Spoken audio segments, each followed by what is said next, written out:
დღეს იყო იუნესკოში ის ხდომა, რომელიც უნდა განეხილა ბაგრატის ტაძრის საკითხი და საფრთხე ბაგრატის ტაძრის რაღაციები და ნამოღებისა დღის წესრიგიდან მოიხსნა.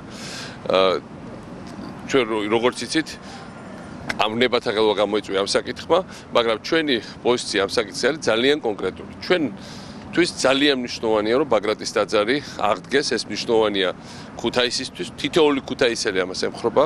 ეს მნიშვნელოვანია მთლიანად იმერეთისთვის, თითოეული იმერელი ამ იდეის უკან დგას, ეს მნიშვნელოვანია მთლიანად საქართველოსთვის, იმიტომ რომ ბაგრატი არის გაერთიანებული საქართველოს სიმბოლო და ჩვენ გვჭირდება არა ნანგრევები, არამედ ჩვენ გვჭირდება მოქმედი ტაძარი, სადაც შესაძლებელი იქნება წირვა, ლოცვა და რომელიც იქნება განსახიერება ასევე საქართველოს აღორძინების და საქართველოს აღშენებლობის.